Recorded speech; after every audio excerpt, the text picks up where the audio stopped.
चले जाइए मौजमपुर के साइड में, अभी तक नहीं माना जा रहा है। धड़ल्ले से मस्जिद में नमाज पढ़ी जा रही है।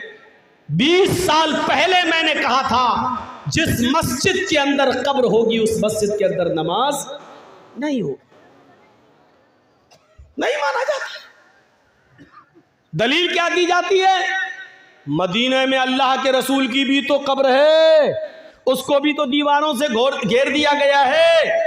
अल्लाह के रसूल की कब्र को आम लोगों की कब्र के बराबर खड़ा नहीं किया जा सकता है, क्योंकि नबियों के बारे में नबी का फरमान यह है कि पैगंबरों की और नबियों के जिस्मों को कब्र की मिट्टी नहीं खाती। लेकिन हमारे और आपके जिस्मों के बारे में नहीं है कि कब्र की मिट्टी नहीं खाती। नबियों के बारे में अल्लाह के रसूल का ये फरमान है कि नबियों को वहीं दफन किया जाता है जहां उनका इंतकाल होता है, जहां उनकी रूह निकलती है वहीं पर उनको दफन किया जाता है। नबियों के लिए मसाइल अलग हैं और अवाम के लिए मसाइल अलग हैं, लिहाजा नबी की कब्र को हम आज की कब्र पर महमूल नहीं कर सकते हैं। अल्लाह के रसूल का ये फरमान है कि नबियों को वहीं दफन किया जाता है जहां उनकी रूह निकले, यानी मुझे भी वहीं दफन करना जहां मेरा इंतकाल हो। नबी अकरम ने ये फरमा कर साफ कर दिया कि मेरी कब्र वहीं होगी जहां मेरा इंतकाल होगा। नबियों की कब्र को खोद कर नहीं निकाला जा सकता है, लेकिन किसी इंसान को गाड़ दिया जाए, किसी इंसान को दफन कर दिया जाए और पता चले कि यहाँ तो मस्जिद थी, मस्जिद में एक आदमी को दफन कर दिया गया, अगर 10 साल बाद 20 साल बाद भी पता चले तो फिर उस कब्र को खोदा जाएगा। अगर उसमें से कुछ हड्डियाँ मिलती हैं तो उनको निकाला जाएगा और उनको मुसलमानों के कब्रस्तान में मुंतकिल कर दिया जाएगा और कब्र को ज़मीन के लेवल पर करके उस पर नमाज पढ़ी जाएगी। अगर 10, 15, 20 साल के बाद अगर उसमें हड्डियां भी ना मिले, जब कब्र को खोदा जाए तो उसमें हड्डियां भी ना मिले, क्योंकि जिस्म इंसान का मिट्टी से बना हुआ और जिस्म को मिट्टी बन जाना है। अब अगर हड्डियां नहीं मिलती हैं तो उस कब्र से 1-2 तसला, 1-2 बड़ा बर्तन भरकर मिट्टी निकाली जाएगी और उसको मुसलमानों के कब्रस्तान में मुंतकिल कर दी जाएगी और इस कब्र को जमीन के बराबर करके उसमें नमाज पढ़ी जाएगी। लेकिन मसला है वो अपनी जगह पर कायम रहेगा। आप उसकी चाहे कितनी दीवारें खड़ी कर दें, चारों तरफ से उसको कितना भी घेर दें, लेकिन जिस कब्र मस्जिद के अंदर कब्र है उस मस्जिद के अंदर नमाज नहीं होगी, नहीं होगी, नहीं होगी। ये उसी नबी का फरमान है जिस नबी का फरमान ये है कि नबियों को वहीं दफन किया जाता है जिस जगह नबियों का इंतकाल होता है। उसी नबी का ये भी फरमान है कि अपने घरों को कब्रस्तान मत बनाओ। ये भी कहा उसी नबी ने, लानतुल्लाहि अलल यहूदी वन नसारा इत्तखज़ू कुबूर अंबियाहिमुल मसाजिद। अल्लाह की लानत हो यहूद और नसारा पर जिन्होंने अपने अपने नबियों की कब्रों को मस्जिद बना लिया है। मेरे भाइयों, कब्रों को मस्जिद नहीं बनाया जा सकता है, मस्जिद में कब्र नहीं बनाई जा सकती है। लिहाजा इस हदीस को अपनी जगह पर, ये मसले पुराने हो चुके हैं, अब लेटेस्ट मसाइल की तरफ आइए, नए नए मसाइल की तरफ आइए। वक्त की ज़रूरत है नए मसाइल की तरफ आना। तो ये मसले तो बहुत पुराने हो चुके हैं, तो हमें इन मसलों को जानने की ज़रूरत है। जहाँ इस्लाम ने एहतराम इंसानियत बताई है, वहीं इस्लाम के अंदर एहतराम मुस्लिम भी बताया गया है। अच्छा, अब ये अंदाज़ा लगाओ, जब अल्लाह ये कह रहा है कि पड़ोसी के बच्चों को प्यार और मोहब्बत की नज़र से देखो, तो इसका मतलब क्या हुआ? अपने बच्चों से कितना प्यार करो, ये आप अंदाज़ा लगा सकते हैं ना।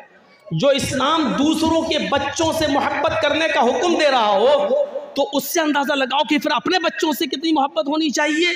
जो इस्लाम पूरी इंसानियत के साथ अच्छा सलूक करने का हुक्म दे रहा हो, तो फिर मुसलमानों के साथ अच्छा सलूक करने का उसमें कितना हुक्म होगा। या अय्युहल्लज़ीना आमनुत्तकुल्लाह हक़्क़ तुक़ातिह वला तमूतुन्ना इल्ला व अंतुम मुस्लिमून वअतसिमू बिहब्लिल्लाहि जमीअन वला तफ़र्रक़ू। इसके बाद वज़कुरू निअमतल्लाहि अलैकुम इज़ कुंतुम अअदाअन फ़अल्लफ़ बैन क़ुलूबिकुम फ़अस्बहतुम बिनिअमतिही इख़्वाना। याद करो दिन को, उस दौर को याद करो। वज़्कुरू निअमतल्लाहि अलैकुम इज़ कुंतुम आदाअन, कि तुम आपस में एक दूसरे के दुश्मन थे। फ़अल्लफ़ बैन क़ुलूबिकुम, अल्लाह ने तुम्हारे दिलों में उल्फत डाल दी। फ़अस्बहतुम बिनिअमती इख़वाना, तो तुम अल्लाह की इस नेमत से, इस्लाम की नेमत से, कुरान की नेमत से, नबी की नेमत से तुम आपस में भाई भाई हो गए। अल्लाह ने हमें उस दौर को याद दिलाया जब हम आपस में एक दूसरे के दुश्मन थे। एक एक रोटी और एक एक बोटी के पीछे हम एक दूसरे का कत्ल कर दिया करते थे।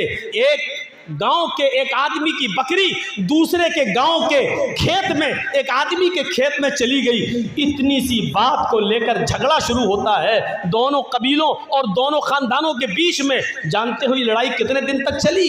ये लड़ाई 27 साल तक चली।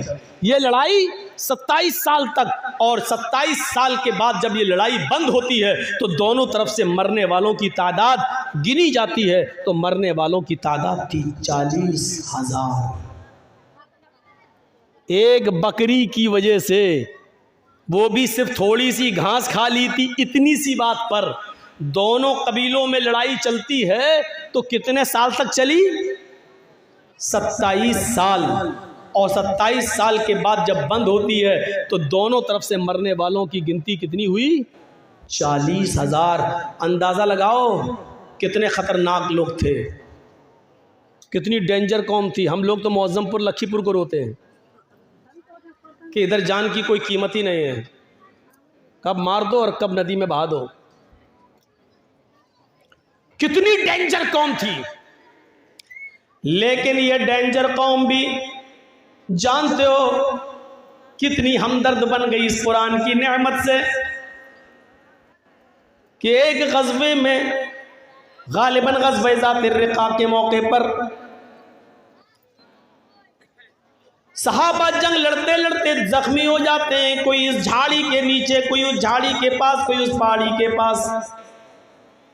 एक सहाबी पानी लेकर घूम रहे हैं कि कोई जख्मी मिले उसको पानी पिलाऊं। उसकी नज़र झाड़ी के किनारे पड़े हुए एक सहाबी के ऊपर पड़ती है जो जख्मों से चूर रहे और चीख रहे हैं, पानी पानी। ये सहाबी उसके पास पहुंचते हैं, उनको उठाते हैं, सर पकड़कर अपनी रान के ऊपर रखते हैं, उनको पानी का गिलास उनके मुंह में रखते हैं, देते हैं कि पानी पियो। जैसी पानी का गिलास उनके होठों तक जाता है, अभी वो पीते नहीं कि दूसरी झाड़ी से आवाज़ आती है, पानी, काश मुझे भी पानी मिल जाए, या थोड़ा सा पानी तुम मेरे लिए भी छोड़ देना। ये खुद प्यासा था, इसने पानी नहीं पिया, छोड़ दिया और कहा मेरा भाई मुझसे भी ज़्यादा प्यासा है, मुझसे भी ज़्यादा पानी का मुतलाशी है, लिहाजा जाओ पहले तुम उसको पानी पिला दो। यह आदमी उसके पास जाता है, उसके होठों से पानी का प्याला लगाता है कि तीसरे की आवाज़ आती है, थोड़ा बच जाए तो मेरे लिए भी छोड़ देना, मेरा भी हलक सूखा जा रहा है। दूसरे आदमी ने तीसरे की तरफ रेफर कर दिया, नहीं नहीं मैं रह सकता हूँ, मेरा भाई मुझसे भी ज़्यादा प्यासा लग रहा है, जाओ तुम पहले उसको पानी पिलाओ। ये पानी पिलाने वाला तीसरे के पास जाता है, उसको उठाता है, पानी का प्याला ज़मीन पर रखकर उसको सहारा देकर उठाकर अपने सीने पे लगाता है, फिर पानी का प्याला उठाकर उसके हलक में डालने की कोशिश करता है, उसके होंठ पे लगाता है, होंठ हिल नहीं रहे हैं। पानी का प्याला रखकर उसके दिल की धड़कनों को देखता है तो धड़कनें बंद है, सांस नाक में उंगली रखकर देखता है तो सांस बंद है। यानी तीसरा सहाबी रूह कब्ज़ से उनसुरी को परवास कर चुकी है, उसका इंतकाल हो चुका है। इसने तीसरे को जमीन पर लिटाकर दूसरे के पास लौट कर आया, चलो ये तीन ही थे, अब दूसरे को ही पिला दे। जब दूसरे के पास जाता है तो क्या देखता है, वो भी मुस्कुराते हुए चेहरे के साथ लेटा हुआ है और उसकी भी सांसें बंद हो चुकी हैं। वो जल्दी से भागा कि पहले के पास चलूं, क्या देखता है कि पहला भी जहां जहां फ्री के सुपुर्द कर चुका है, पहला भी अल्लाह को प्यारा हो चुका है, इस सहाबी की भी जान जा चुकी है। जो कौम 40